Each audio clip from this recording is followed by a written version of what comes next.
Good afternoon and welcome everyone here at the EU Climate Action Academy. The Climate Action Academy is the EU's digital knowledge hub on climate change and how to take action, and it's part of the European Climate Pact. One of the things we do is offering informative courses and researches such as the one today. It's the second webinar, which is part of a course on mastering effective climate communication. And our focus for today will be how to navigate difficult climate conversations, whether this is in the online environment or in the offline environment. And before we actually dive into this topic, I would like to highlight some practical points. So first of all, for any questions you may have, you can use a program called Slido. Some of you who have joined previous webinars may be familiar with the program. In one slide, we'll be sharing the QR code where you can join the software, and during the whole sessions, you will be able to ask questions here. First, the guest speakers will be presenting their presentation, and at the very end, we will have some time reserved to address your questions. Also, please note that the webinar is being recorded and that we will share the slides after the webinar. So here, as I mentioned, you can join Slido. So please feel free to scan the QR code, and you can access the question Q&A form anytime on your device, and you can send in questions anytime. They will be tracked in the background, and as I said, at the end of the session, we have some time to discuss some of the questions. We will leave it on maybe for a few. Oh, okay. We can also move on to the next slides. So you will have more opportunities to scan the QR code, but hopefully most of you have captured it. So some of you may be joining as a Climate Pact ambassador or as part of a partner organization. But for those of you that are not familiar yet with the Climate Pact, it's an initiative launched by the European Commission, and it's aimed to create a movement of people and organizations united around climate action and to really facilitate climate action on the ground, thereby aiming to contribute to the goals established by the European Green Deal, of which one of the key objectives is to become climate neutral by 2050. Below you can see some statistics, and as you can see, the climate community has become a really large community. Right now we have over 800 Climate Pact ambassadors and active in all member states of the European Union. Myself, I'm based here in Barcelona, but I'm sure that even though we're all behind our laptop or on our mobile phone, we have somebody from all the member states present right now in this call, so that's pretty impressive. And I will be moderating the sessions, and I would like to introduce some of the speakers that will be talking today. So if we can move to the next slide, great, thank you. So my name is Merel. I'm a research consultant at PredictBuy. I'm working together on this project with Frans. He is the co-founder and a director of PredictBuy. In addition, he's an associate professor at Tilburg University in the Netherlands for the program Communication and Information Science, and he will introduce you to the topic of climate conversations and also highlight some of the challenges of why climate conversations then can be difficult. Then we'll have two very inspiring guest speakers. The first one is Sander van der Linden. You may recognize his name as he is the author of the widely acclaimed book Foolproof. He's a professor of social psychology and society at the University of Cambridge. And he is also a director of the Cambridge Social Decision Making Lab. His research looks at how people process information and in particular misinformation. He looks at how this spreads in online networks and what behavioral interventions we can design to counter this at scale. So this is very closely related to the topic of today, and he will share some of his insights with you. The second guest speaker, you may actually also be familiar with him as he is one of the ambassadors of the Climate Pact, Mark Esteve de Ouaille. He is based in the Netherlands, where he is a senior lecturer in media studies at the Center of Media and Journalism Studies at the University of Groningen. His research and teaching interests lie at the intersection of new media, climate communication, and social networks. And in addition, he's also the coordinator of the climate disinformation section at Learn to Check. So also a super expert on this topic, and we're very excited to have both of them here today in this webinar, where Sander will be focusing a little bit more on challenges in the online environment. Mark will be focusing a bit more on challenges with climate conversation in person. So on the next slide, you can see a short recap of the topics for today. Frans will first give a short introduction. Of course, social media is one of the main topics within the online environment, and you will learn more about disinformation, misinformation, but also how to navigate in-person climate conversations. So please, Frans, to introduce us to the topic, I will give the floor to you. Thank you, Mira. Thank you for this very warm introduction. Also, welcome to all the participants in this webinar. So today it's a topic, difficult climate conversations, and I think that many of you, especially during this dark days during Christmas, have many meetings and conversations with family members, but also with friends, and sometimes they can be very complex conversations about the climate change and what we can do. So we will discuss today also what is causing them, but also how we can try to mitigate these difficult conversations in the direction that, first of all, of course, these feel more comfortable, but also that we have a mutual understanding about different perspectives. Next slide, please. So one of the things, of course, is that we need to agree and understand what actually are difficult climate conversations. So mostly, of course, if we are in such a conversation, we already know, okay, this is one of these conversations. And mostly afterwards, you have a better understanding that what has happened and also what led to this difficult climate conversation could have been overcome if on beforehand you have a better understanding about what actually is happening there. And I think it's very important to notice that these climate conversations are not mostly focused on one topic, but they have a very deep layers of complexity that influence this level of conversations. They mostly have a very emotional, but also social and psychological challenging topics that can involve many polarizing and uncomfortable topics that are related to people's lifestyles, but also the political ideologies, and also the collective inaction that we see around us that leads to many frustration among different groups. Next slide, please. So what is very important to understand is that mostly these difficult climate conversations, they are underlying more emotional barriers, but also cognitive challenges, and also different social dynamics that influence these conversations that you are actually having with your friends and family or people at work, that you need to take into account when you're discussing these topics with someone. Because if you only think about that this is a stupid idea or a change of a strange remark that some people make, it does not acknowledge the different levels that that also on stake while having these difficult conversations. Next slide, please. So one of the things that actually lead to these difficult climate conversations is this threat to identity and values that people have. We are all born in a certain place, in a certain context, with certain parents, with specific environments, with friends and family, but also with different things that we learn while growing up that you don't have a lot of control over. So it's very important to take into account that all people that you're speaking with, or that you're talking to, or that you have contact with, they all have this background, this educational or parental growing up that people experience that you need to take into account when having these conversations. Another factor that we see is this cognitive dissonance.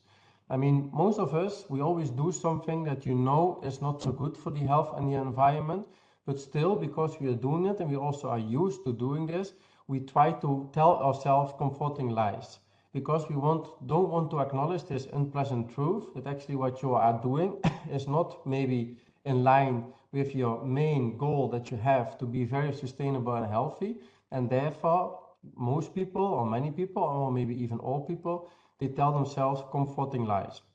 And this makes it very difficult to get to the real reality and the real truth to see how we can use actually this behavior to move it into a more sustainable behavior.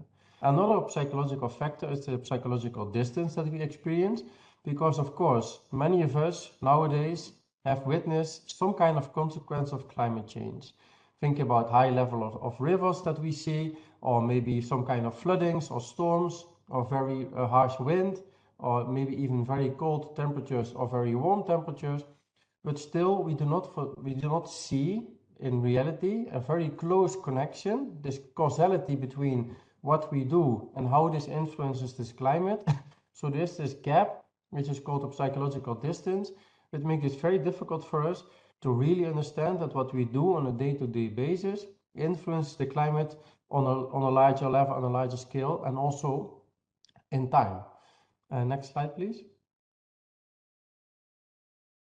Another thing, and Sander, of course, will elaborate on this much more extensively than I will do here, is the influence of disinformation. Unfortunately, there is a lot of information. Sometimes we also say that we have an information overload, because there was no time in which people lived, that there was so much information around us that we could use to do the best thing possible, if of course we could all make rational choices on a day-to-day basis. But at the same time, we also see, and this is increasing over the last few years, is that there is a lot of disinformation that influences also our behavior, which is very difficult to tackle. But again, Sander will elaborate on this in a few minutes, much more than I will do here. But this influences also the difficulty of climate conversations, because it's very difficult to establish the truth. And then, of course, this also increases the heat of the debate, which makes it difficult to have a easy conversation and try to have a rational conversation. Then also we have these echo chambers, which I think you have heard of, because many people use social media, and all the algorithms using AI and machine learning, they try to nudge these conversations as much as possible into different directions, that they know that people have long and extensive conversations with each other and spend a lot of time on social media. Therefore, of course, they use people that have the same ideas and same opinions, and that you see only these opinions and attitudes in your day-to-day use of social media, instead of the opposite opinions, which might be more beneficial to have a better understanding about their opinions and their attitudes. But these algorithms made it very difficult for you to get even in contact with these people that have different opinions. And then we come to the polarization, because all these different echo chambers and also the amount of disinformation, they actually lead to a high level of polarization. So we see that different groups have really opposite opinions and different attitudes, and this makes it very difficult to even work together, to talk together and try to make a plan that would work for everyone in such a way that we actually have societies that work towards a more sustainable environment. Next slide, please. What we also see, and this might not be very new to you, is that we also see a trend in more polarization and more effect of disinformation on especially social media, which is even more difficult to tackle, because it is a trend, it is an increasing popularity of having a very specific opinion and try to set this up against another opinion, which makes it very difficult to organize meeting sessions where people can actually talk on a very calm way in order to understand the other group. What we already discussed before, that the extensive use of algorithms, and again, this is also something that we see more and more on a day-to-day basis, is being used to boost the use of online platforms, especially social media platforms, to, of course, increase the revenues, especially because these advertisings are the only revenue that these companies make nowadays.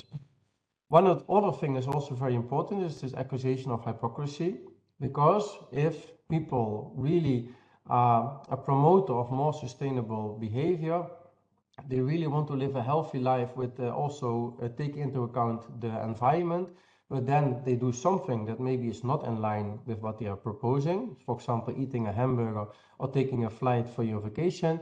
This is used as a reason not to stop listening actually to these people, because they do not adhere to their own ideology themselves. So why would we do or change our behavior because the people that are advocating for this sustainable behavior even don't do it themselves, which makes these climate conversations very difficult. Next slide, please.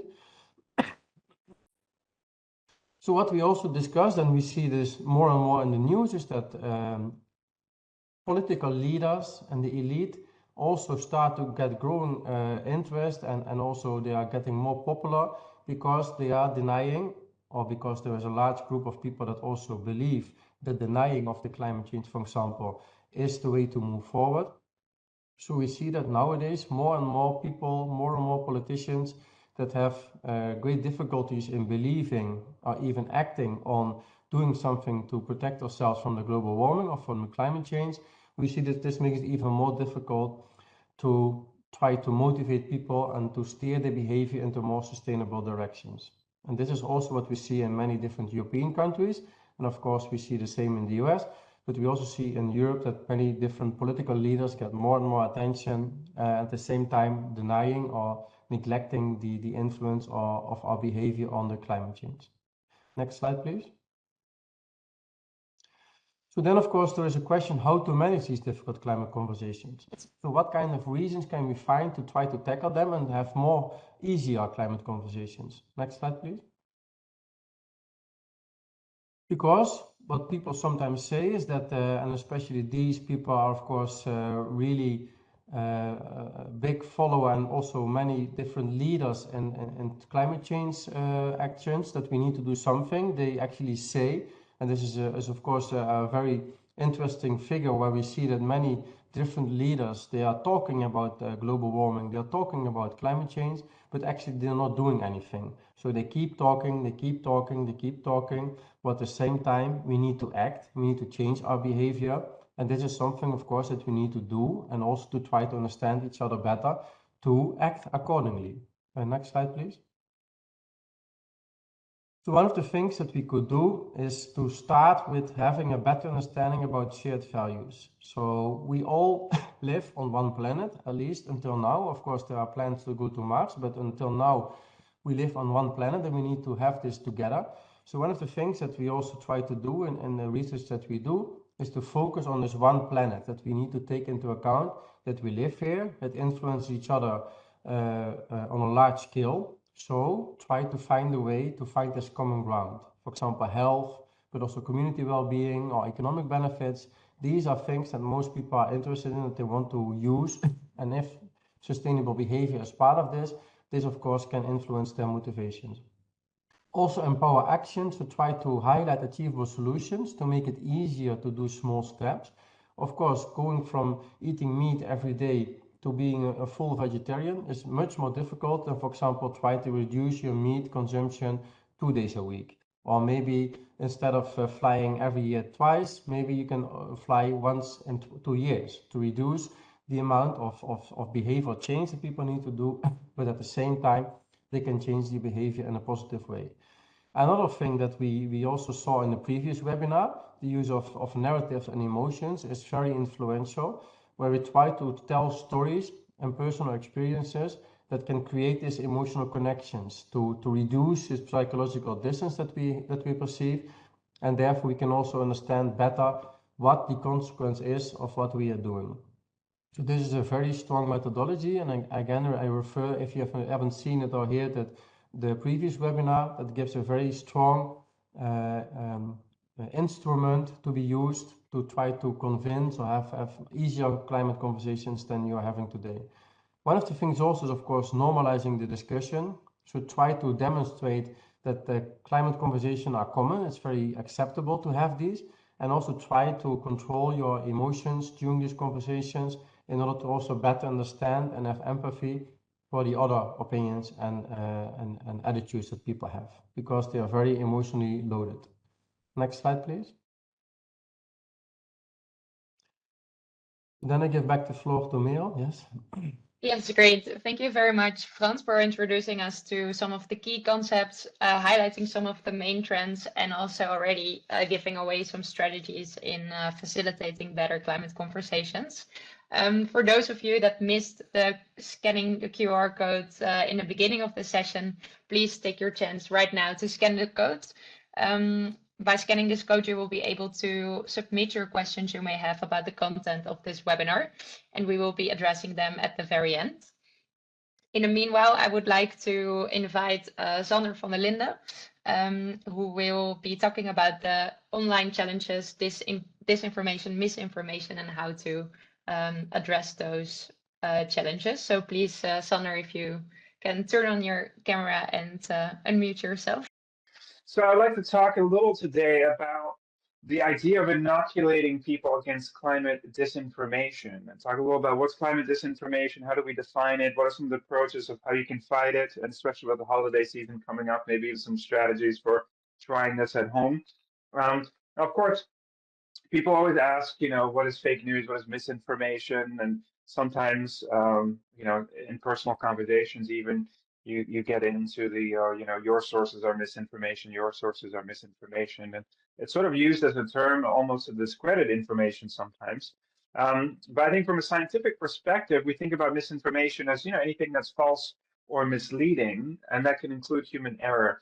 And I think misleading is important, especially when you talk about climate change, because a lot of people think about misinformation just as false information, and so that's reptile politician conspiracy theories, the idea that climate change is a hoax, right? The sort of ridiculous stuff. But actually, that's a fairly small percentage of all the misinformation. If you try to sort of look at the information ecosystem, completely false stuff is not as common, whereas misleading information is actually very common. So misleading information tends to take a nugget of truth, but then uses manipulation and fallacies or presenting things out of context, or giving it a biased slant. And so misleading information is much more common, and in fact, more impactful on public opinion often as well. But the key distinction between mis and disinformation is that disinformation is misinformation coupled with some intention to actually deceive people.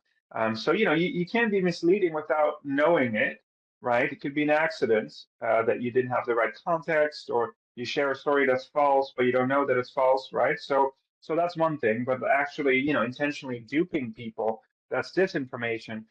So the purposeful spread.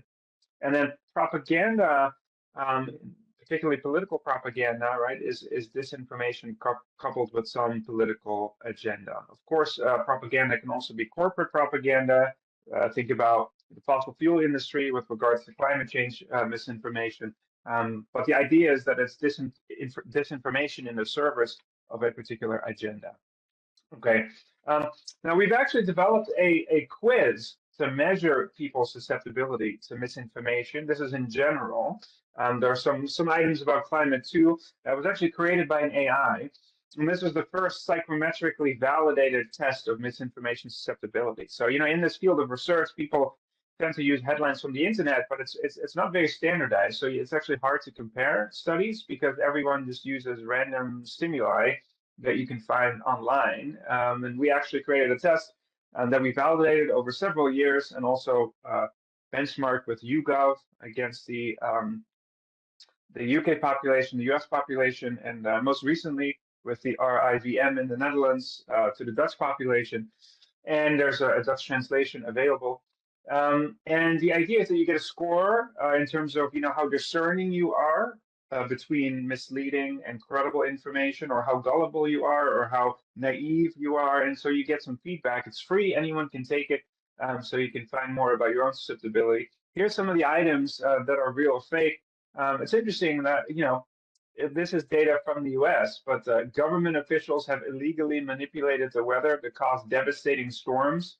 About 20% of people think that that's real. Now, as a percentage, that doesn't seem huge, but 20% of a population of hundreds of millions of people, that's actually in absolute terms quite a large number of people who walk around thinking that the government is manipulating the weather to cause climate change and other devastating extreme weather events. These headlines are actually generated by an AI, so people have never seen them before, which is part of the test, because if we use headlines that people know, then it's not going to be a good test, of course.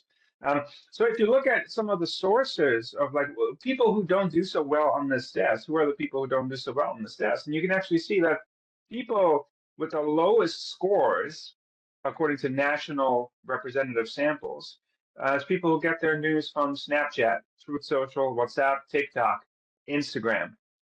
right? So people who are getting their news from social media are some of the lowest performing on this test, and people who get their news from credible media that have guardrails, fact checkers, producers, editors, and so on, tend to do much better on this test. Also, it's interesting, younger people do worse on this test, particularly Gen Z, millennials, which is interesting because in the fake news literature, there's generally the finding that older people share more misinformation, particularly political misinformation, including about climate change, but younger people are more susceptible to misinformation, even though they're often digital natives, right? They grew up with social media, but doesn't necessarily mean they know how to use it responsibly for discerning what is quality news. So that's an important distinction. Okay. So, a lot of people think like climate misinformation, is it, doesn't everyone now believe in climate change, and should we not be moving on how to talk people into acting on climate change? Yes, of course, we should be having productive conversations about how people act on climate change, but some of that is actually hampered by misperceptions that people have about, what actions are effective in acting on climate change. For example, there's a court case in California against the plastic industry with the claim that they have knowingly deceived the public for years with the idea that recycling is effective and useful in reducing climate change. Now, in the US, I mean, of course, it depends on the system, but in the US, recycling is not very effective in most states, very low rate actually at which things are successfully recycled, and it does very little for climate change. And there's been a sort of persistent misperception that if you ask people what are some of the most effective actions you can do to tackle climate change, there's some ongoing research that we're doing. People say recycling, okay? And so the reason why people say recycling is because the plastic industry has pushed this recycling narrative for decades, because they can still sell their products if you simply recycle them, right? And so then there's no problem. But of course they don't say anything about how effective that recycling process actually is, and so that's been a big problem. Fossil fuel industry, of course, and I'll get to that in a second, has casted doubt on the science of climate change itself. And so there's disinformation in various directions that can actually impede people's ability to believe in climate change or to usefully act on climate change. And it's not just conspiracy theorists that are kind of loony. Here is a Nobel Prize winning physicist who denies climate change. Basically, he says, in my opinion, there is no real climate crisis. In fact, climate change might even be good for us. That's what he's claiming. Now, of course, he didn't get the Nobel Prize in the type of physics that has to do with climate physics, but nonetheless, he's an expert that people might listen to.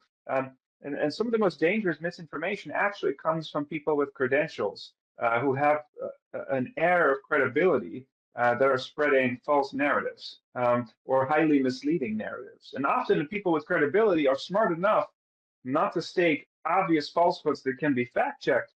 They're just doing it in a subtly misleading way that can actually dupe large amounts of people because they have that credibility and they have the platform. So it's not just completely fringe material. Some of it can actually be quite damaging. Here in the UK, we've had to deal with conspiracy theories about 15-minute cities. I'm not sure how familiar people are with this, but it's really the idea that they're making cities more compact and trying to get fewer cars in the city because not only climate change but fewer emissions also cleans up the air, right? Tackles problems like asthma and respiratory illnesses, but also it reduces emissions, makes it more walkable. But there's a lot of misinformation about why they're doing this, and this happened just after COVID. So there was a convenient narrative that they were able to leverage. And the idea was first that we're going to keep you home because of COVID, and now they're going to lock you in your house because of global climate change. And the whole idea was that this is a way for the government to control people's behavior, to manipulate them, and to control their movement. Like, oh, you can't drive anywhere in the city anymore You know, we're going to try to influence the way that you can operate your car, and we're going to try to keep people in the city. And there's a whole sinister conspiracy theory about control. But in fact, you know, the plan is nothing of the sorts, right? 50 million cities don't restrict people's freedom in a direct way. You can drive anywhere if you want to. It's just going to take perhaps a little bit more effort, and you're going to have to zigzag a bit. But the whole idea is to keep the city clean and not to restrict people's freedom, right? At the end of the day, you can still do what you want. It's just with the goal of making cities more sustainable and healthier. And then unexpectedly, they got caught up in this massive conspiracy, which caused a lot of criticism, protests for the government. And so the plans actually to solve climate change can be completely derailed by unexpected disinformation attacks. You know, unexpected is a big word. If I had been involved in the communication of this, I think the framing of it was a bit unlucky in the way they sold it to citizens. I mean, they did use some words that could have been misconstrued as impeding on people's freedom. So I think the communication aspect wasn't very clever in the sense that it could be easily weaponized and misinterpreted. And so that's why actually, you know, for governments to have communication experts to help them relay messages in a transparent and honest way, but also in a way that avoids misinterpretation and conspiracy theories, I think is quite crucial. Just one for the Netherlands, in case, you know, there are some people in the audience. Thierry Boudet was fact-checked during the debate, and this is in Dutch, but basically says he was conveying 18 climate falsehoods in under 2 minutes. He's been rattling off complete disinformation about climate change for quite some time now. Again, much more influential when politicians with power actually convey these types of narratives. So what do we do? I mean, what do we do? So what people have been doing is fact-checking and verification. But if you look at meta-analyses, these are reviews of reviews quantitatively. If you look at the weight of evidence, it actually suggests that you know, fact checks can work in the sense that they can partially reduce people's reliance on misinformation, but they don't fully undo the damage. There's a saying that comes from the legal context in the UK and the US when a jury, you know, hears something on the news about a defendant they're not supposed to hear, and the judge tells them to disregard it in their judgment and in their verdicts. You know, you can't unring a bell.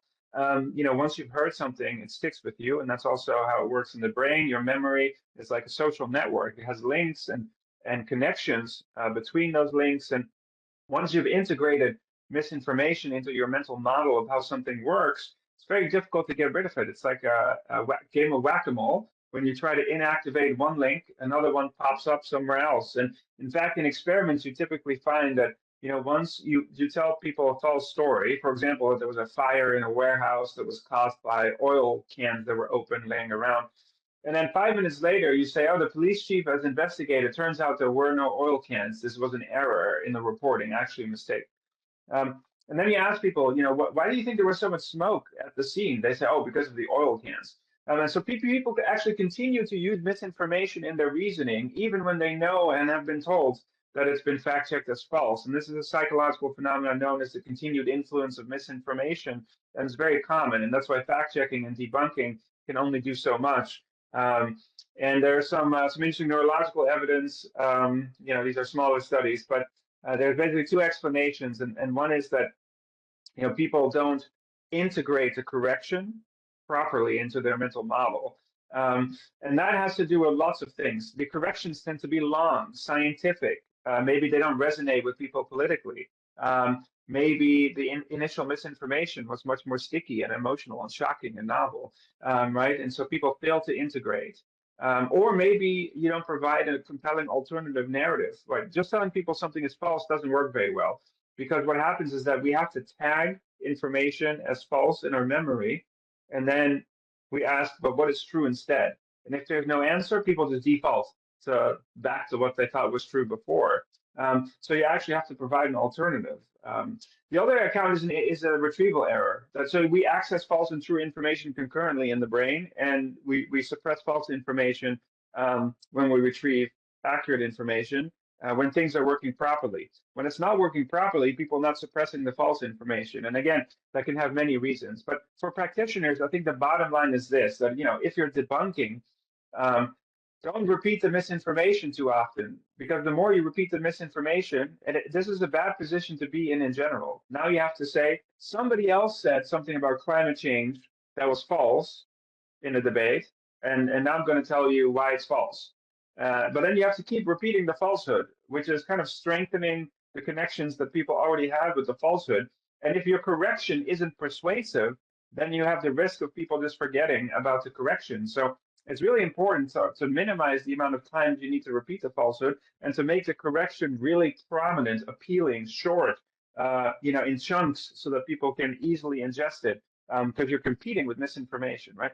But for all of these reasons, we decided to start focusing on this idea of pre-bunking rather than debunking, because it's such an uphill battle to try to undo the damage of misinformation after the fact, that we want to prevent people from encoding misinformation in the first place. And so what is pre-bunking? Pre-bunking relies on a metaphor known as psychological inoculation, which is all about the idea that you can actually vaccinate people against misinformation. And the way it works is that, just as with your body, when you introduce a weakened or inactivated strain of a pathogen to try to trigger the production of antibodies, right, to confer resistance against future infection, turns out it works the same with the brain. By exposing people to severely weakened doses of misinformation or the techniques used to produce misinformation, and by deconstructing them in advance, by revealing the trick in advance, people can build up cognitive or mental antibodies to future doses of more persuasive misinformation. And in fact, you know, the more examples you can give people of deception in weakened form, the better the brain becomes at differentiating between credible and misleading information. And so you need to give people lots of weakened doses. Now, when we first, we took inspiration from a social psychological theory that dates back to the 60s, where there were concerns about soldiers getting brainwashed by foreign troops and things like that. But the logic, I think, is very powerful. The core idea is really that instead of trying to convey facts to people, you actually want to simulate the types of attacks people might be facing online and refute those in advance. So people build up specific defenses against the whole range of attacks.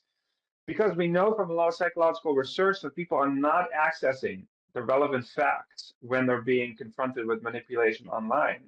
Illusory truth is a good example, which is just the idea that the more often you repeat misinformation, the more likely people are to think it's true, because the brain mistakes repetition for having truth value due to a concept known as fluency, which is the ease with which you can process information. And so the faster you can process it, the more likely your brain is to think that it's true. But the interesting thing is that the knowledge doesn't actually protect you from illusory truth. So, for example, people come into the lab and they're asked what the skirt is that Scottish men wear, and then people correctly say it's a kilt. But then if you keep saying it's the wrong word, let's say a silka, over and over again, by the end, people seem to think that this new word is more plausible than it was when they came into the experiment, despite them knowing what the correct answer is. So people are not deploying their knowledge always in the right way in the moment. Sometimes they're not accessing it at all. So that's why it's so important to sort of build the mental defenses. I once asked it during a conference about conspiracy theories if anyone could explain to me why the Earth isn't flat. And even though intuitively we all know that the Earth is round, very few people actually have the right cognitive mechanisms in place to counter-argue why the Earth isn't flat from a scientific perspective, and you'd be surprised. Okay, so the psychological vaccine has a warning element, so people need to be forewarned because our immune system is sleeping most of the time. And the psychological immune system, because we assume that most things are true. It's called the truth bias, which kind of makes sense because in most environments, things are probably have some level of accuracy. But when we're shifting online, the base rate of misinformation is much higher, particularly on social media. So that heuristic doesn't work very well. So people need to be made aware that they might be manipulated. And then there's the reputational preemption. So you preemptively refute future misinformation, which we've relabeled the pre-bunk, so people can build up this sort of psychological resistance. And the first work we ever did on this was in the context of climate change, so indeed very relevant. It was kind of funny because people came up with these headlines. Cambridge scientists consider fake news vaccine possible to vaccinate Americans specifically. We did it on Americans. And so what was this experiment about? In the US in particular, but elsewhere in the world too, there are concerted disinformation campaigns, okay, that try to confuse people about the scientific consensus on climate change and other issues. So the tobacco industry has a long history of what they call manufacturing doubt about climate science. They did the same, sorry, the fossil fuel industry, the tobacco industry did the same about the link between smoking and cancer. And with COVID, we've seen very similar strategies. Again, the idea is not to convince people of alternative facts, but because actually persuading people of false information is not that easy, but it is easy to instill doubt in people's minds. And so the doubt campaigns were really influential. Naomi Oreskes, who's a science historian at Harvard, wrote a book called Merchants of Doubt. Some of you might be familiar with, and actually there's a movie based on it, documentary, which is great. Here's an example of the tobacco industry. They would run these ads. More doctors smoke Camels than any other cigarette. And this is what they internally call the fake expert technique. So they would dress up somebody in a doctor sort of coat and then have them advertise cigarettes. These were called fake experts to manufacture doubt about the science. And of course, there's a deeper underlying strategy here, right? That the idea is that there was a correlation between smoking and developing cancer, but you can't prove that smoking causes cancer because that would require randomized trials where you deliberately have people smoke for 10 years and see if they get cancer, which would be widely unethical. So those things are never done. And so actually you have to rely on other forms of evidence over periods of time to establish that this link is very strong. But the same is true for climate change. There's no experiments, right? There's models. And so they weaponize that uncertainty in the science by casting doubt on it. And that's kind of the core idea. So here are these ads, 20,000 physicians say that Luckies are less irritating and so on.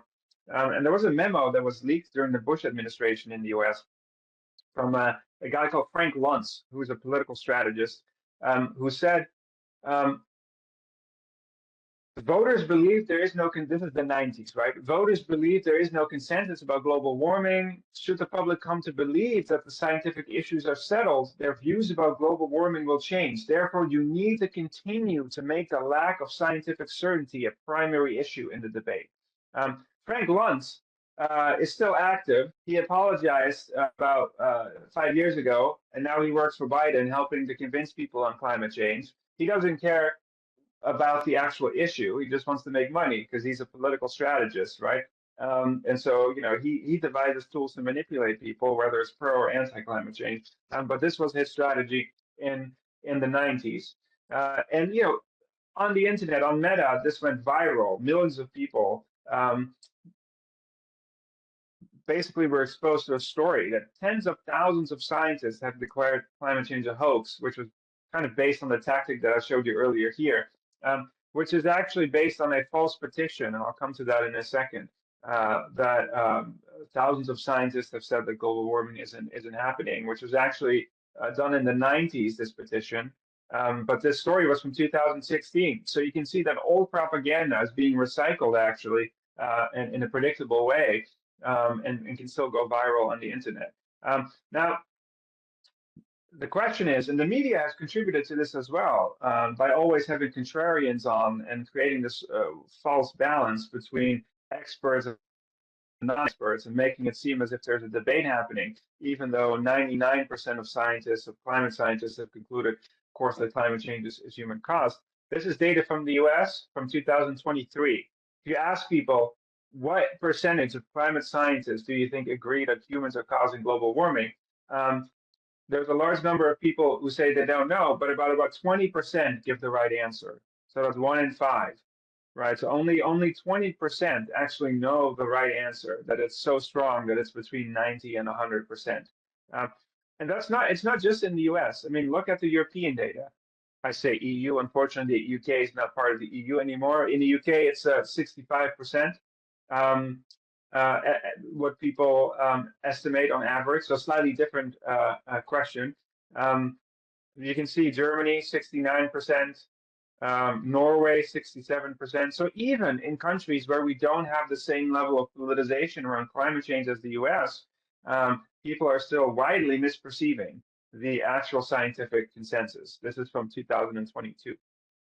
So actually, I've developed this model a couple of years ago to test Luntz's assumption, which unfortunately seems to be holding up pretty well, that actually people's perceptions of consensus are strongly linked to their belief in climate change and how much they worry about it personally, which in turn, we know are predictors of support for action on climate change.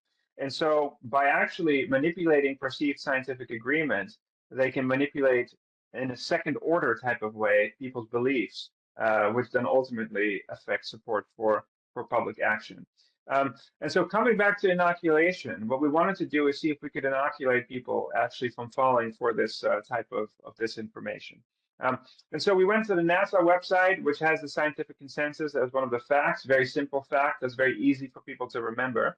And so we had an experiment where we asked people to estimate the scientific consensus, like you see in these polls, before and after.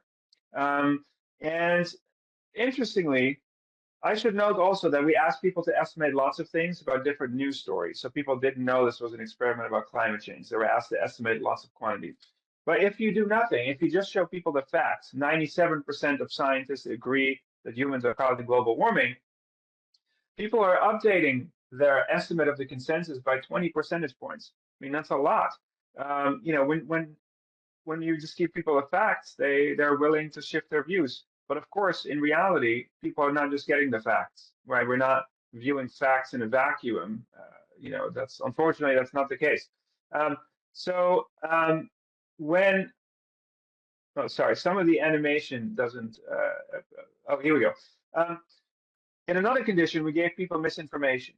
Okay, this is a real petition, though. This is called the Global Warming Oregon Petition, which states that 31,000 scientists have signed a petition saying that global warming isn't real.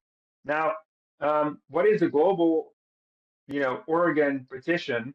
It's a prepper farm in Oregon, totally fake institution.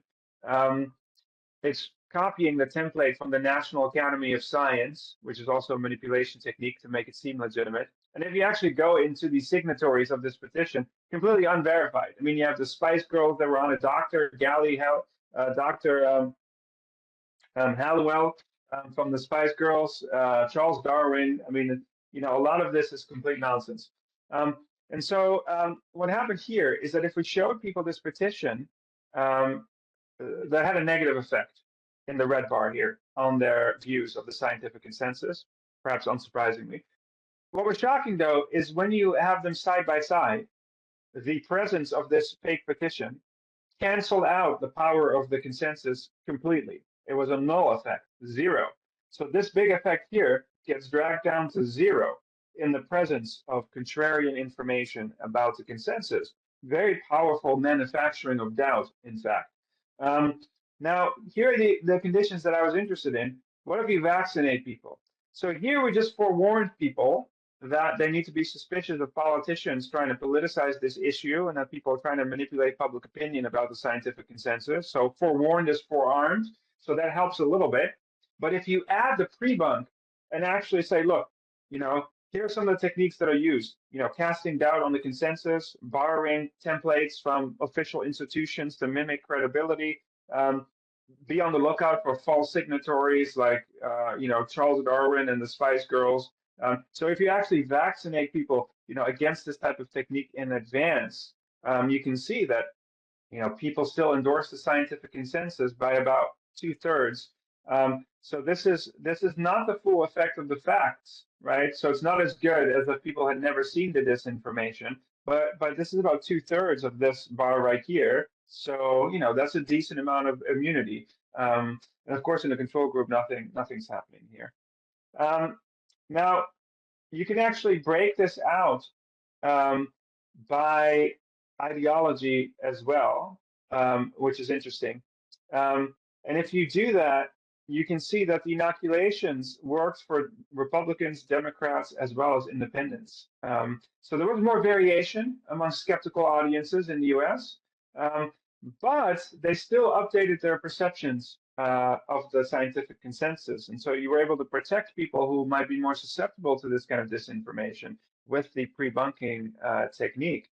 So, you know, compared to control, the inoculation conditions were effective for every audience. Now, of course, the question is, you can't get people to come into the lab and read a 600-word pre-bunk against a specific falsehood, you know, all the time. It's not very scalable.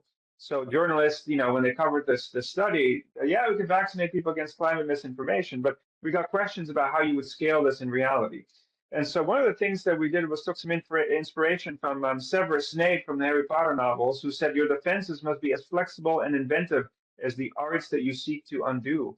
And you know, our defenses against the dark arts do need to be evolving. We have AI, deepfakes, right, new forms of manipulation, and so our approach can't just be the same old thing that we've been doing all along. So we actually came up with the idea of creating a game.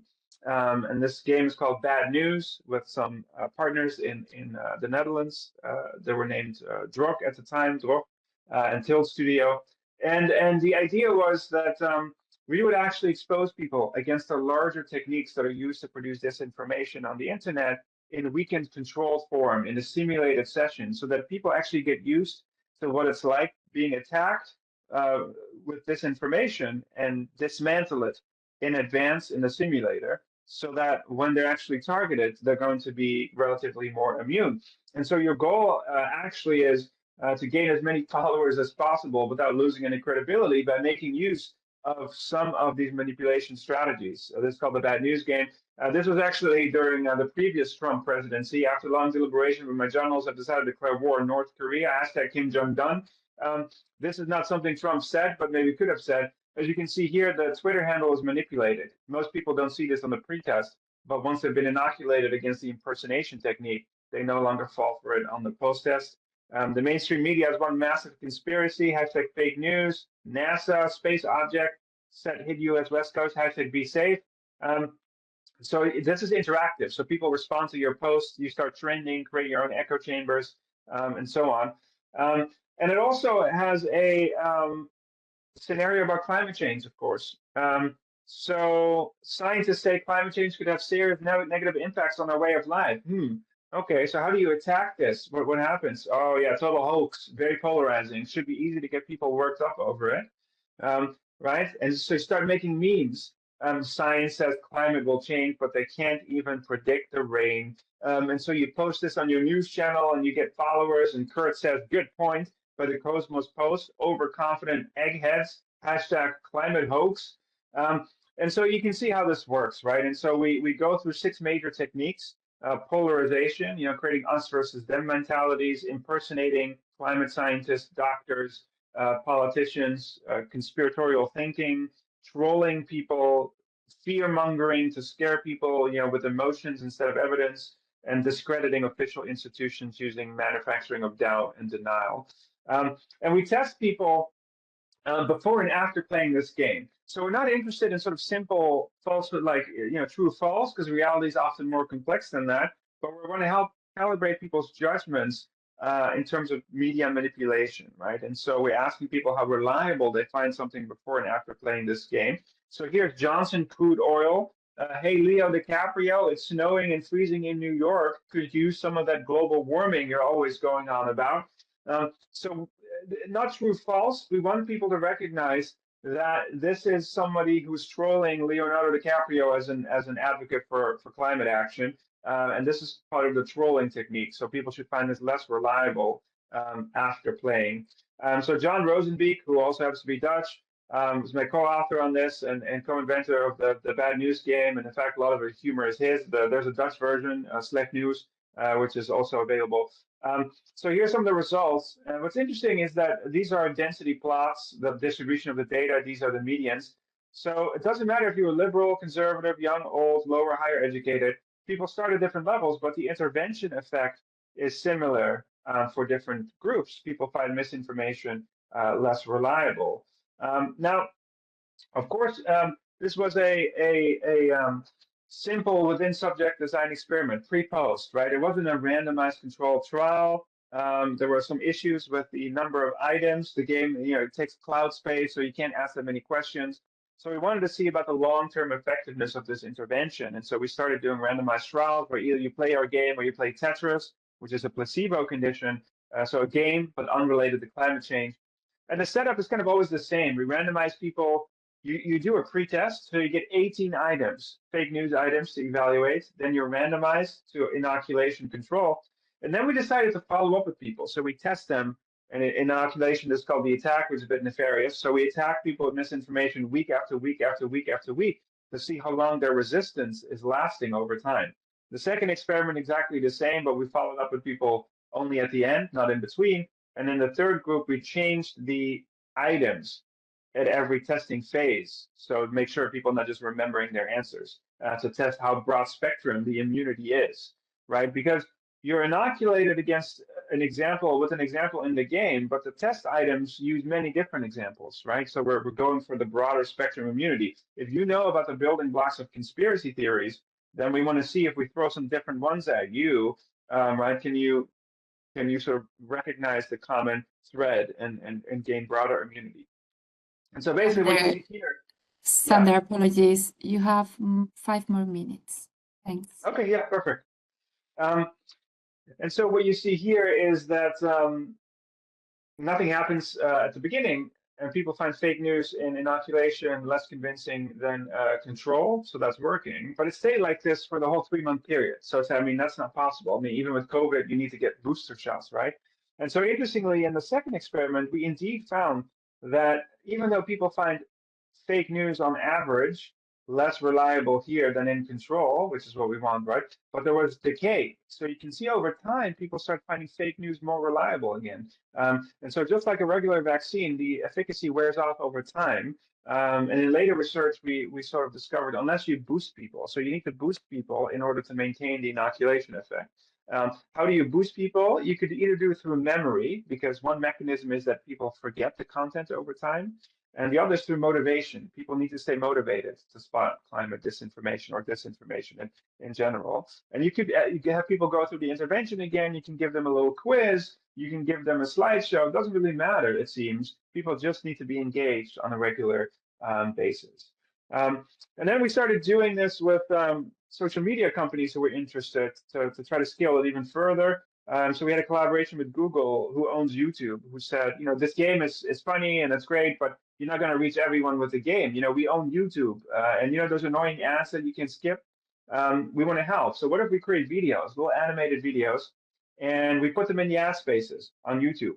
So you pre-bunk misinformation, right, before people are potentially exposed to it, and we could make that non-skippable and scale it to billions of people all at once. So we created these videos that warn people that they might be targeted with a microdose of the technique and some ways on how to spot it in the future. And we did lots of lab studies, finding that this is generally effective in helping people differentiate manipulative from credible information, things like false dilemmas, ad hominem attacks on scientists, incoherence. Here's an example of the test stimuli for incoherence. The scientific consensus on global warming is a myth. Only a few scientists dare go against the grain. They are our heroes and should be celebrated. Scientists lie, and they can accurately measure global temperatures. It's impossible. What they won't tell you is that global warming has stopped almost completely in the last 23 years. But if we can't actually measure global temperatures, if it's impossible, then how do we know that it stopped in the last 23 years? That's completely incoherent, which is a marker of conspiratorial thinking. And people are inoculated against these techniques in the videos, and then we test people with these kinds of real examples from social media. And eventually we were allowed to actually test this on YouTube, and for real. So with about 1 million people on YouTube, either they were randomized to our videos or to a control video about freezer burn. And those ads on YouTube that ask you questions about corporate ads, usually we were able to hijack this for science and ask people questions. Can you identify the manipulation technique? And we found that on average we boosted people by about 5 to 10% in their ability, which is much lower than what you find in the lab, because it's real, it's on social media in the wild. But also remember that, you know, companies pay millions for a 1% increase in brand recognition on YouTube, right? Because they know that translates into X amount of sales. So actually 10% for a single ad was pretty good. Okay, so Twitter has adapted this before Musk, who fired everyone who worked on pre-bunking, but Twitter was doing pretty good on fighting climate lies with pre-bunking before Musk came. We've worked with Meta to set up their climate science center and learn more about the manipulation techniques that are used, for example, on the scientific consensus, but also cost of renewable energy myths and sort of related things. We found on Meta actually that one of the things people are most interested in is their local climate change, changes in the local climate. And so we started creating these tags. So if you post something on Facebook about climate change, I don't know if it's still active, but when we designed it, it was, you get tagged and you're asked to go to the Climate Center for authoritative facts about climate change. But also, I'll show you, this is my Facebook.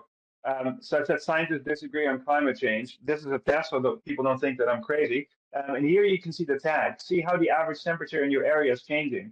We actually found that people are very curious about that, no matter what the content is of the post. So it's actually an interesting way to redirect people to climate misinformation. And the last thing I'll say, because I know I'm out of time, is that the Center for Countering Digital Hate in the UK had this great report on the new climate denial, which is that the narrative is now shifting from denying the basics of climate change to denying the solutions. Here you can see their data from a machine learning classifier. They looked at thousands of YouTube videos that the global warming is happening, you know, climate change isn't that bad, humans are not the cause, that's declining. Between 2018 and 2023, you can see that declining. And climate solutions won't work, and the climate movement's unreliable. That type of disinformation is now increasing. So they're changing tactics, right? As more and more people are getting on board, they're now shifting denial to the solutions, and that is growing. So we need to start pre-bunking and inoculating people against that type of content. If you want more propaganda, I have a book where I go into this much more detail, completely fake news. So I'll leave it at that. Thanks very much. Thank you very much, Sander, for joining this webinar today. I think it was a super interesting presentation where we learned a lot about the power of misinformation, but especially how to combat it. It was super interesting to see the experiments with the inoculation game. I assume people have some questions for you. We will address them at the very end of this webinar. So if you haven't scanned the code yet, here's one more chance to scan it.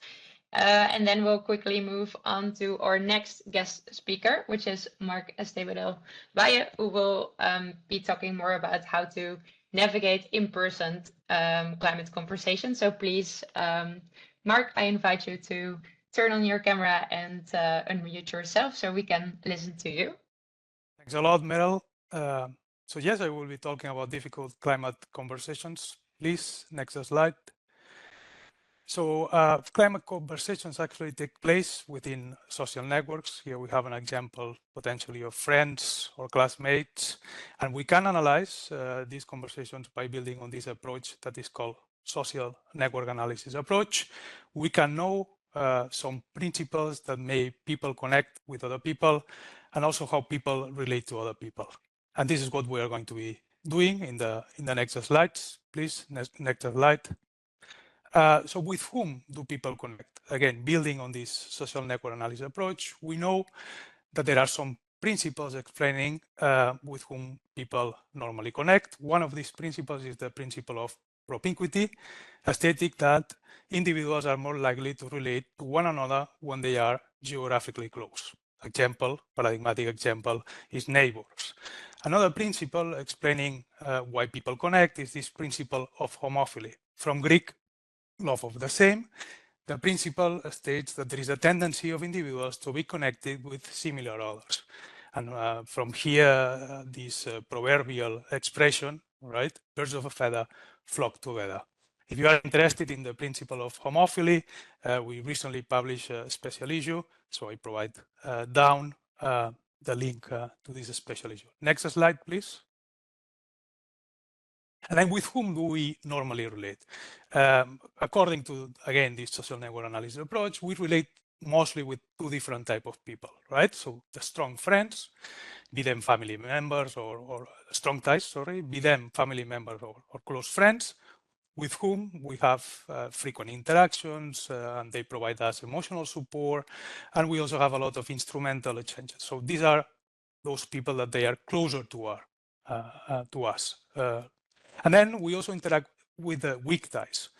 For example, colleagues or neighbors. This is people that they are not as close as the strong ties, but that they also provide relevant information, new information to us, and they allow us to have access to different resources and contacts.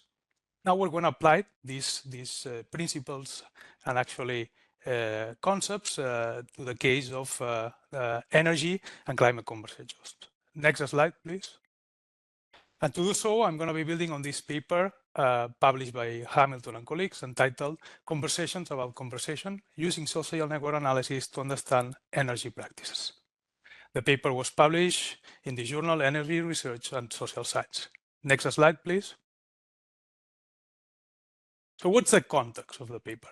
We know, and France was already elaborating on that conversations about energy and climate change are not commonplace. So there is a socially constructed silence that we may need to break.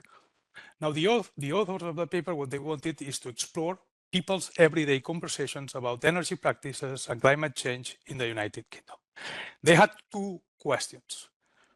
Who do people talk to about their everyday energy practices? That was the first one. And the second one, will a low and zero carbon, and I will explain that type of intervention in the next slide, make a difference to an individual's propensity to discuss low and zero carbon practices? Yes or not? And how? Next slide, please.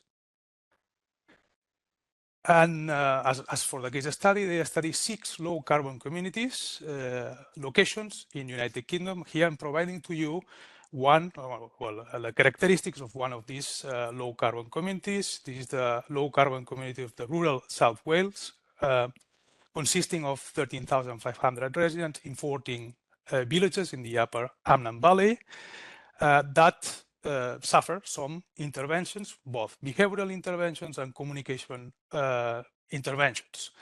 Examples of these interventions are projects that included energy audits and upgrades, solar thermal installations, launching solar photovoltaics, and arts and climate change programs. And as for the communication messages, they were mainly intrinsic, so addressing climate change. Next slide, please. Now, what about the data and the methods? What did these researchers do? They interview actually 85 individuals living in these 6 low carbon communities in the United Kingdom, and they use 2 broad methods, social network analysis and semi-structured interviews. As for the social network analysis, what they did is they built what we call this ego network. On the left side of the slide, what you can see is that the ego is the center, so the person that they interview in green. And then they ask this person, using this technique that is called name generation approach, several questions, such as, who are you mostly emotionally close to? What is your relationship with this person? And then they started designing those that they are closer to the ego, again, the green figure here in the circles. Those closer to the ego will be the strong ties, and those more outside of the inner circle, they will be actually the weak ties, right? And then they ask also several questions such as about their socio-demographic characteristics, the household characteristics, the attitudes to the environment and climate change, and whether or not they had participated in a conversation about energy with someone in the last month. Next slide, please. Now, what about the results? What did they find, the researchers? Answering the first question, who do people talk to about their everyday energy practices?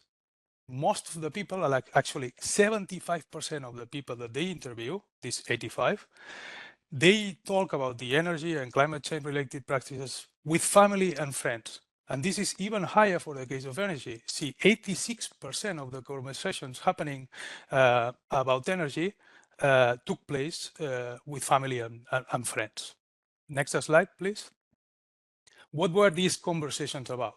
So we can see here that most of the conversation revolved around general energy efficiency, energy prices and bills, and also about technical aspects and what happened about the climate change and general environmental issues. Well, you see, it's ranked one of the lowest categories here. So there is a sort of self-censorship, something that we have already discussed, self-censorship about talking about these climate change topics. And not only this, here on the right side of the slide, what I'm sharing is one quote.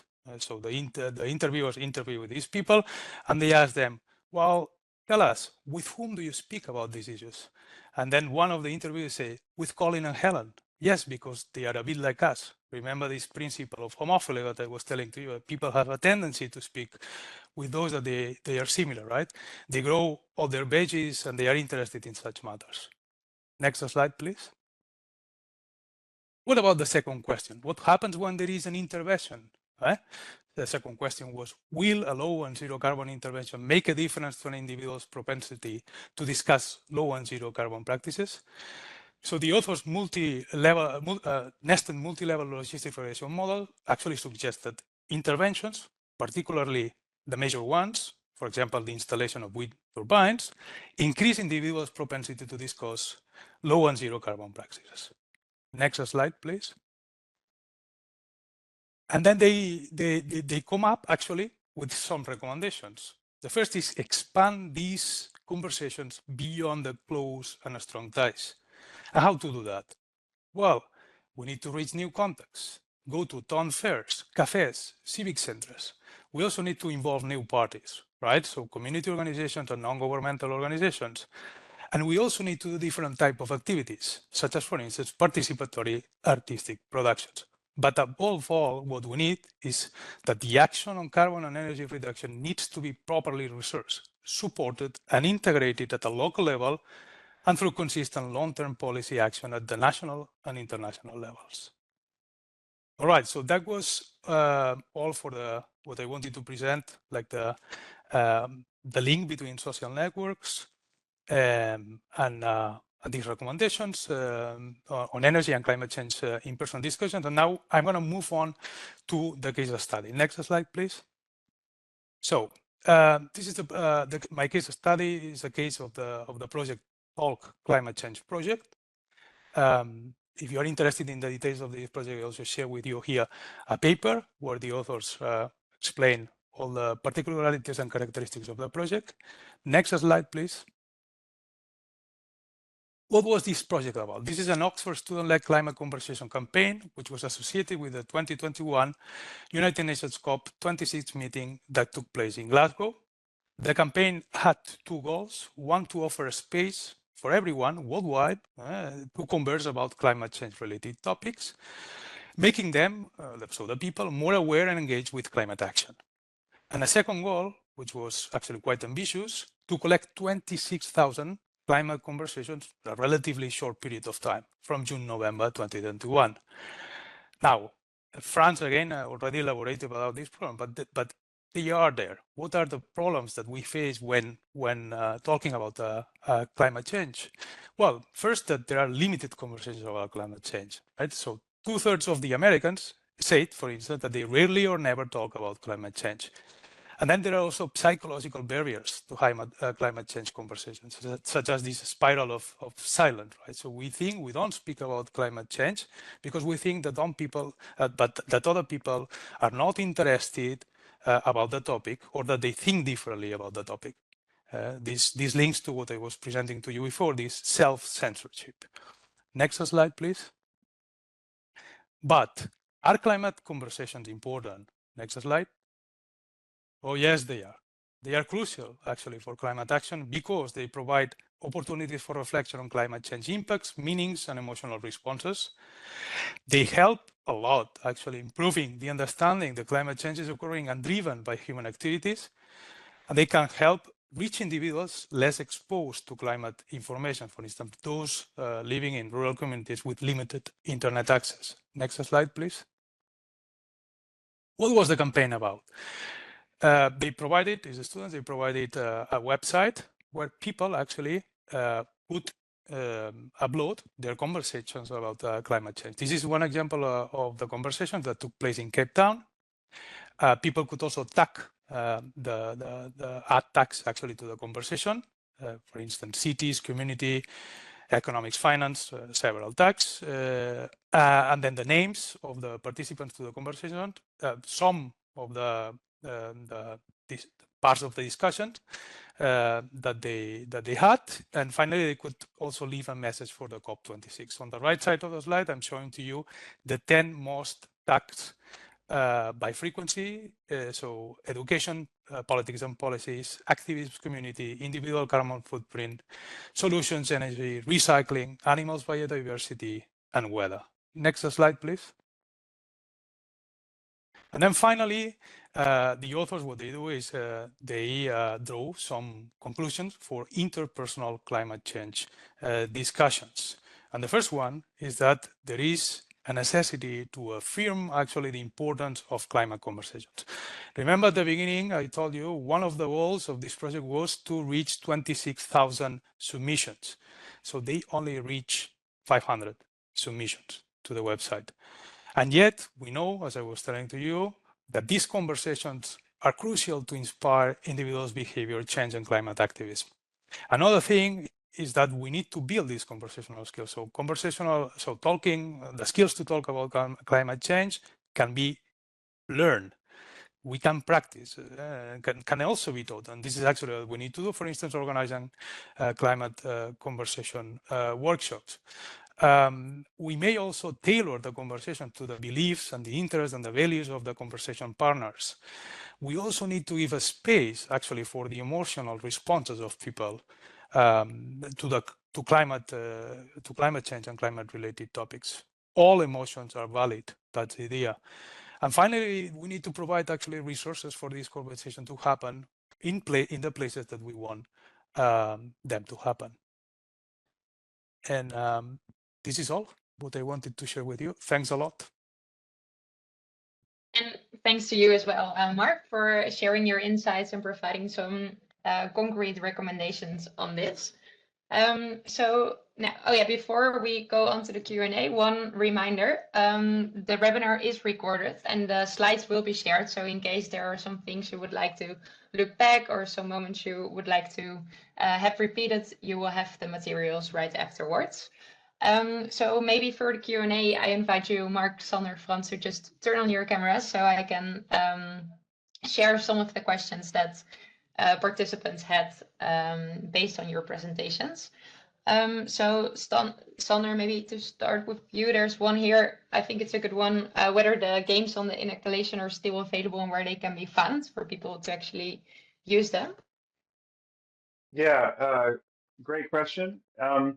So the one that I showed in this presentation is called Bad News, and it's freely available. All of our games are freely available. It's getbadnews.com.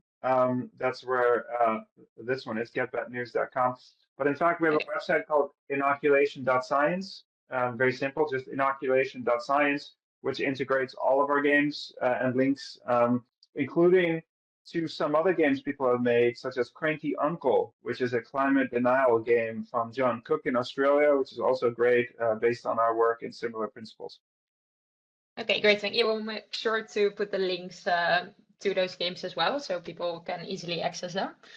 And then, Mark, for you, somebody is wondering how to draw people to be interested, in attending a meeting in a town hall or cafe about climate change. Just how to make sure people find it appealing and show up.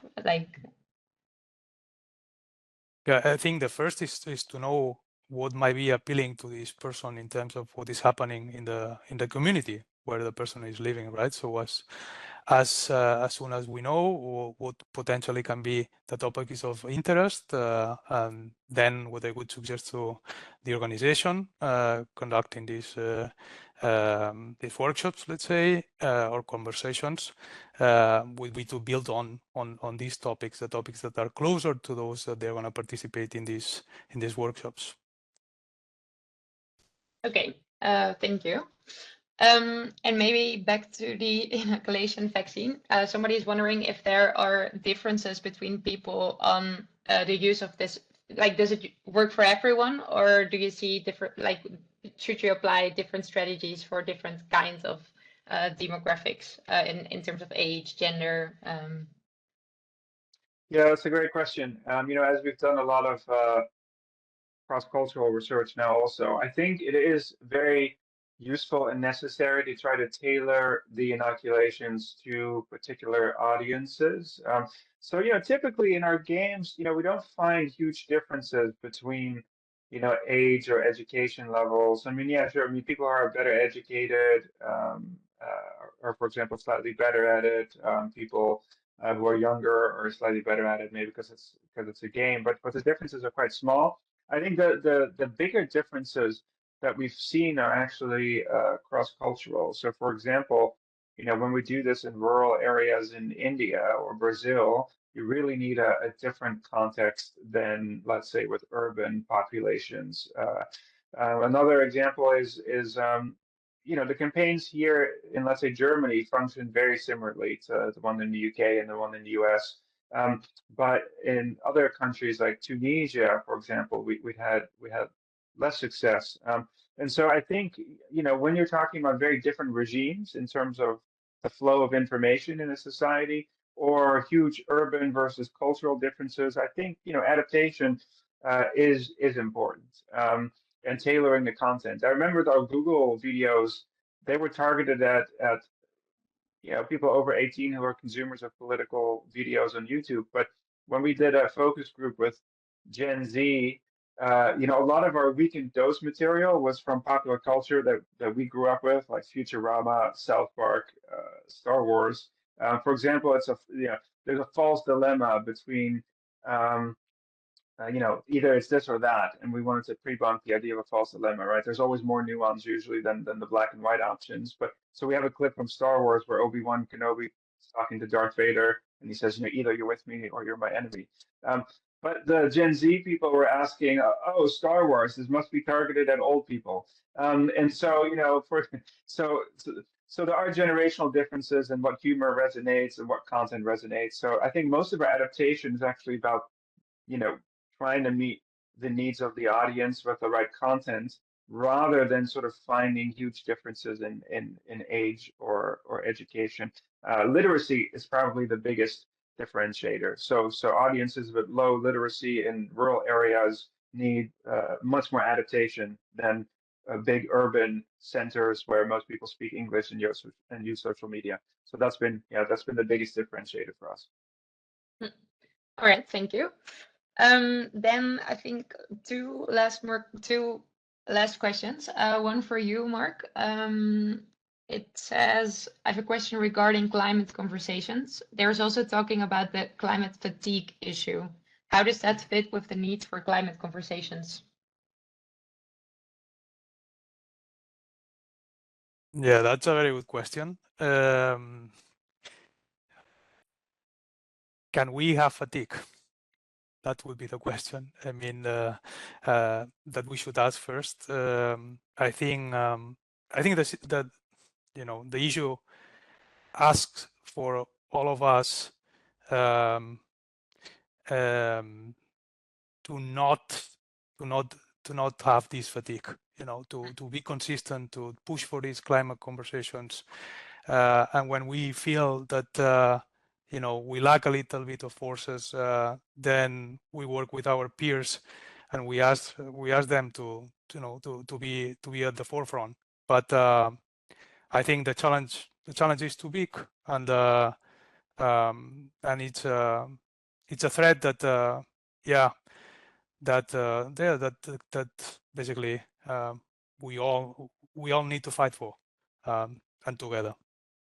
Yeah, no, indeed. I think it's a nice, nice sentence to end this webinar with. Like, it's indeed, the issue is too big, and it's something we definitely need to fight for together. I would like to share some final remarks to close this webinar. So if the slides can be shared again, great, thank you. Because this was it content-wise indeed. So some last information pieces for you on the Climate Pact itself. So here you can find some of the activities. Make sure to visit our website, where you can find the climate ambassadors that are active in your country and see what they are doing. Also, you can find the inspiring photos of the photo competition winners of this year, and many other things. There is a lot of research. Like, if you find this interesting, there's many more tools you can find on our website. So make sure to go there. And also, if you're not subscribed yet, we have a newsletter. So make sure to be up to date. The QR code is also on the screen in case you want to visit it right now, and otherwise I'm sure you can find it. And one save the date, one thing we would really like to highlight is the event coming up in March. It's a major event which we will have on location in Brussels, but there will also be plenty of sessions and webinars that you can join online. So make sure to keep this day free, to keep it free. So you're available. People from the Climate Pact community, so the ambassadors, can already register.